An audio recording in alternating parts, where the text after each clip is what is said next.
Hello, everyone, and welcome to another episode of Finding Your Joy. Paula Vail here, and I am so happy today to be able to share with everyone once again. Fantastic man. I just adore Richard. Met quite a while back doing a show. I love his books. He's written multiple books. I have today with us Richard Gordon.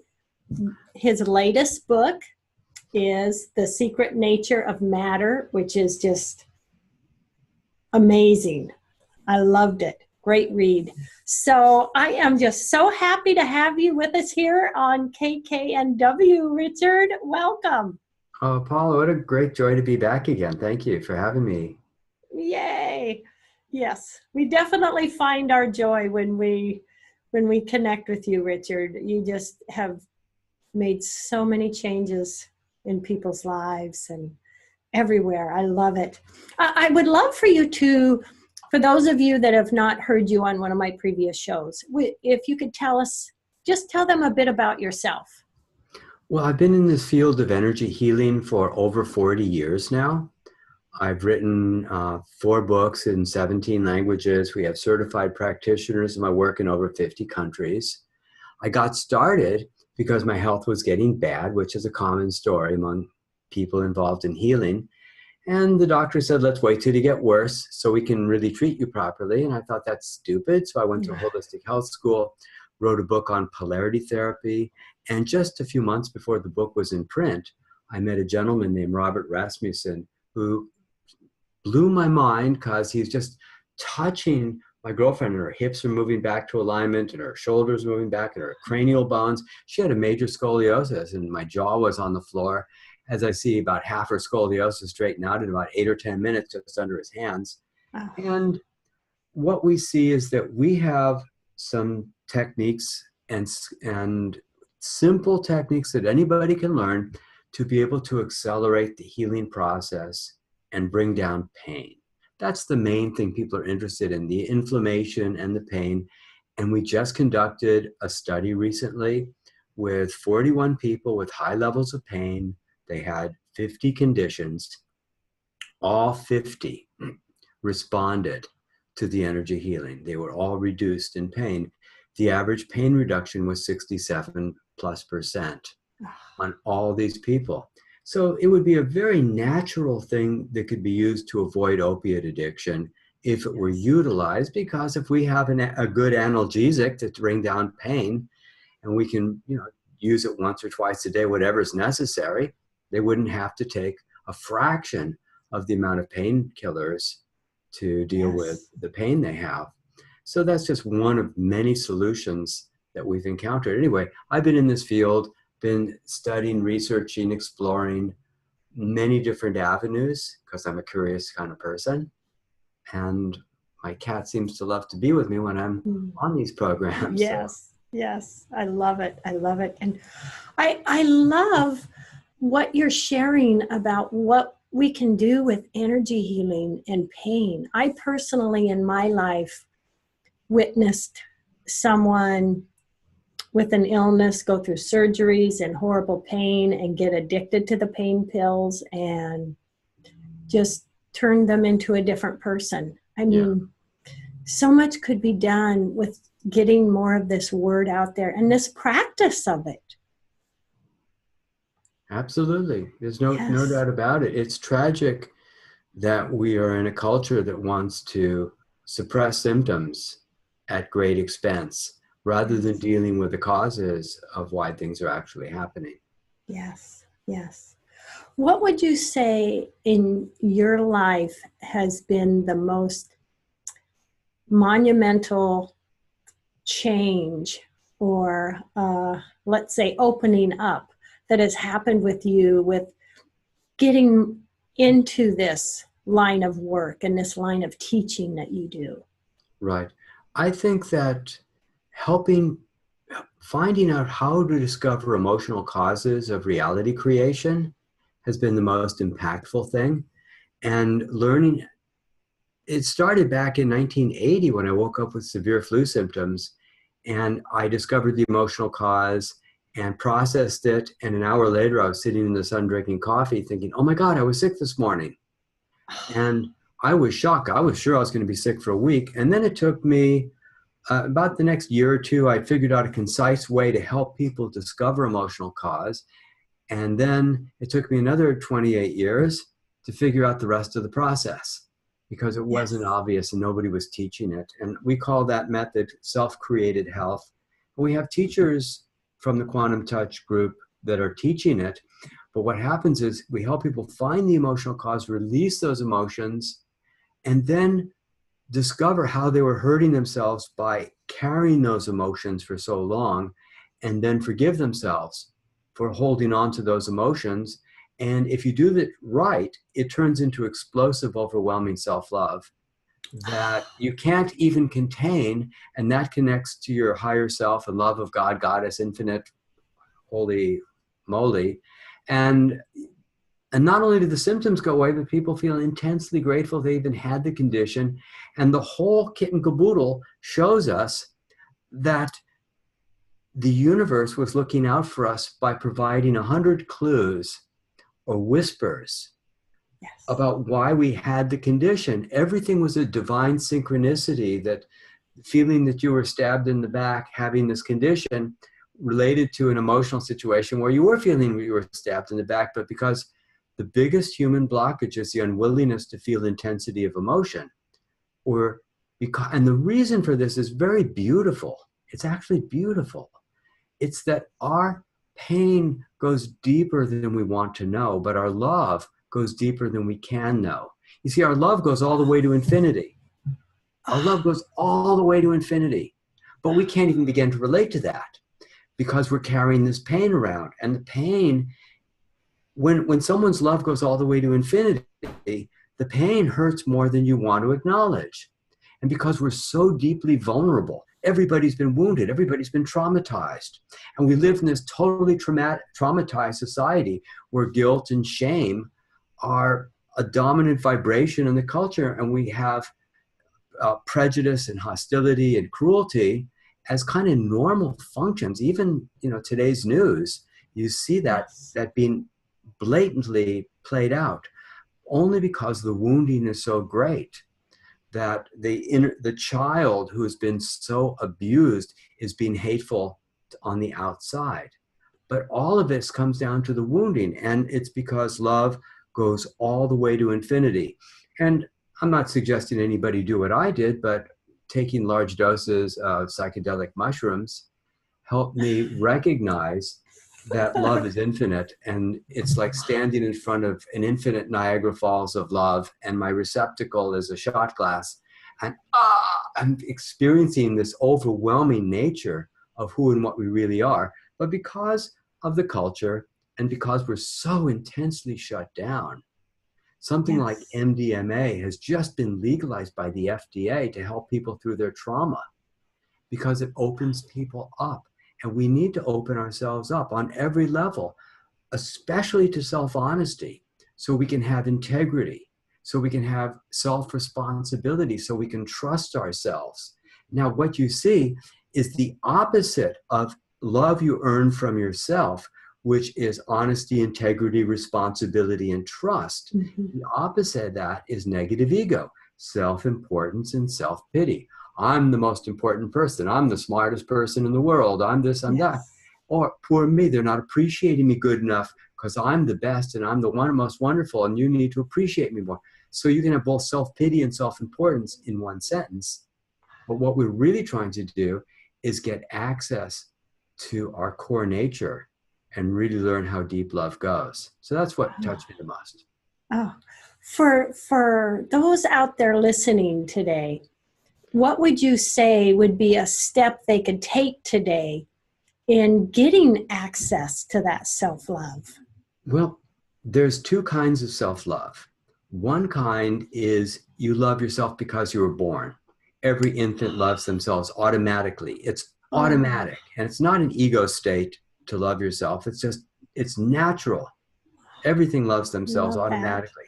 But then there's love you earn from yourself. And the things that you can do is you can be honest with yourself. You can have integrity to do what you really believe. You can take responsibility to have that integrity and do what you believe. And you can learn to trust yourself more. And it's not about perfection, it's about taking another step. See, if you're honest with yourself, you can trust yourself, and then you have integrity, and you can actually be responsible, and they work together. I had a friend who kept saying, "Do you think I'm pretty?" I'm thinking, "Why are you asking me this? You're gorgeous. Why do you keep asking me if you're pretty?" Well, her self-esteem was wounded because she was afraid to be angry. And if she could get angry, then she'd be honest and have integrity, and she'd be responsible, and then she could trust herself. But since she wasn't getting self-esteem from the inside, she was looking from the outside to get outside validation as a source of self-esteem. And here's the thing about outside validation. It's insatiable. No one will ever get enough outside validation to feel good enough. That's why we see, case in point, our fearless leader, who can never get enough outside validation. And so it's insatiable, and he has to have more and more all the time. It's like a thirsty person who can't get a drink of water. And even if he gets the drink, it's not satisfying. Because really, that's not a true validation, is it? The validation comes from within, would you say? Yes. Honesty, integrity, responsibility, and trust. And there's other subtle ones like not hurting anybody consciously or unconsciously, and listening to the whispers of the reality. These are things that also help build the self-esteem. Yes, I love that. And what would you say with, we're talking about these different emotions, the ego or the integrity and the love, the effect on which of these you focus, what direction you live, the effect on us health-wise is huge, isn't it? The deal is suppressed emotions will express themselves, and anger being the most significant one. It's a very active emotion, and underneath the anger is a layer of hurt, and underneath the hurt is a layer of anger. And because we're so vulnerable and we feel so much, we don't want to have to feel those intensities of emotion, and so we suppress them, and then they become expressed through physical symptoms. So the quantum touch work has been really helpful at taking away people's pain and accelerating the healing process. But every so often, you're going to come across a case where it's not enough. It may take the pain away for a few hours or a day or two, and then it comes right back again, in which case we say, oh, you need a better tool for the job. And the deeper tool is the self-created health approach to help people find and release those emotional causes. I love it. I love it. And it's a stepping path, isn't it? I mean, it takes time to get to that, doesn't it? To see things and change our focus. Not a lot of time. No. The method I've come up with usually takes between 5 and 20 minutes to find an emotional cause. And then it takes a few hours to do the effective release work. But you see, every time you remember your past and you're reliving your past, you're also recreating the past. And so people who dwell in the past are reinforcing that past. And if you go in, it's a little like surgery. You want to do it effectively. You want to make a very clean cut. You want to do it that is necessary, then sew it back together.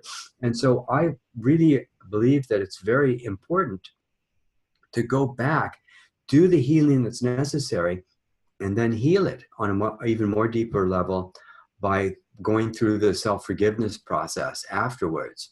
Because if you just do the release, it's like Gestalt therapy. It's very cathartic. It feels wonderful, except nothing changes. And the people are still holding the same beliefs, attitudes, thoughts, feelings, making the same decisions because nothing fundamentally changed except you had the recognition and the acknowledgement and the release, and it felt fantastic, but you haven't moved anything to what's actually needed to be shifted. Exactly. So the key is to change the attitudes? Well, what the key is first off, knowing exactly what the cause is, and almost nobody knows what the cause is of the condition. The cause are the emotions you didn't want to feel, and blind spots are by definition invisible. So that makes it hard. And there's a very simple method I found with a series of about 8 or 9 questions that I can ask somebody. They sound like ordinary questions, like what to keep you from doing and what emotions do you feel, and just when did it begin? Just very simple, basic questions that I ask people. And then I write down every one of their answers and keep pumping them for more information until I got 30 or 40 replies.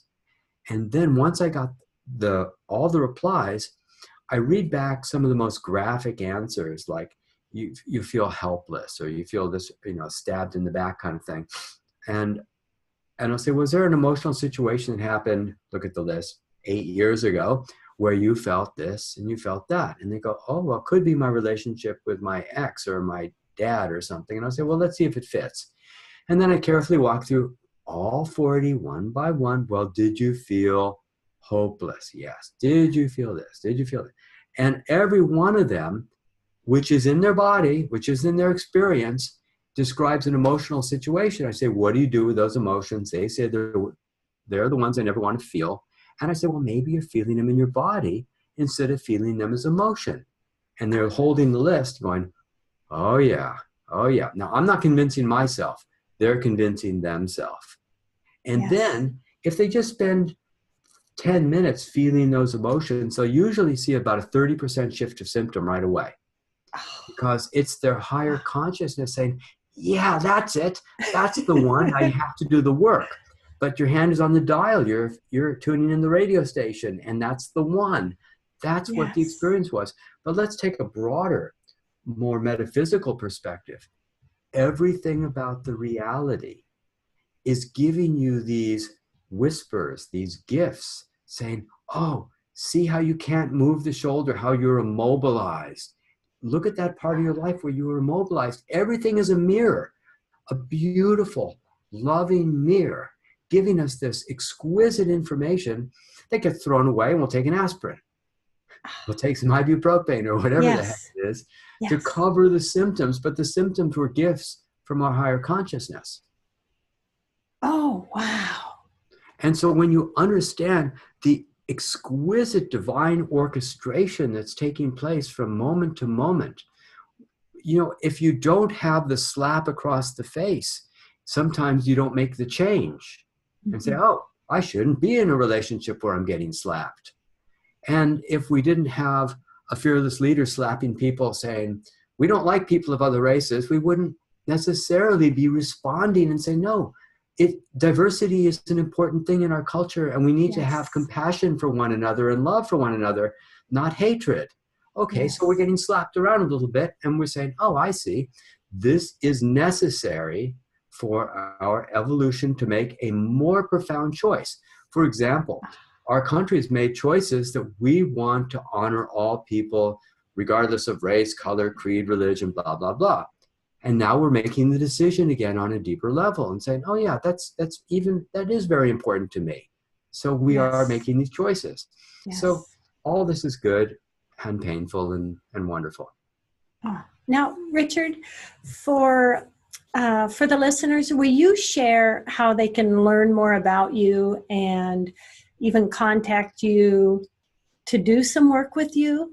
I'm actually not teaching right now. Okay. And part of the reason is every time I go out and teach a class, I would suck all the students from the region, and none of the teachers had any students to teach. So, I decided that since we have hundreds of instructors around the world and practitioners in over 50 countries, I would focus my energies where they're best spent, which is learning and growing and developing new materials and new insights.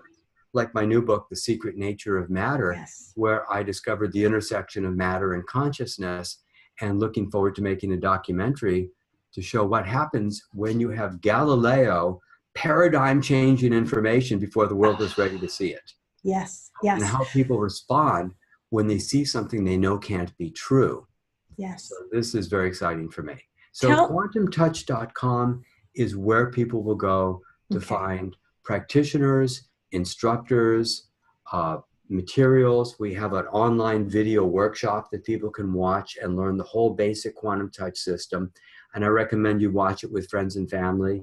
It not only reduces the price, but it gives you the direct experience of it working. I love it. I love it. And tell everyone a little bit of, in your new book, what are they going to in my new learn? book, I discovered long ago that I could touch people and move bones back to alignment. And that was a really interesting thing because I can see it in a couple seconds that it worked. Then I found out that I could do it without touching people. And then I discovered that I could actually put consciousness into a physical object like our pendant. And then if I just touch somebody with a pendant, it would align them, but it does much more. And then I discovered that I could join all objects together in my mind, like this pendant, and then anybody else who puts their love and gratitude and best connection and healing energy into their own pendant, all the pendants would hold this energy. And now we're seeing crazy things happening with these pendants. One woman ran the pendant over the cat's back and tail, and an adult cat's tail straightened out. Yes. And I gave the pendant to a guy who hadn't breathed through his right sinus in 15 years.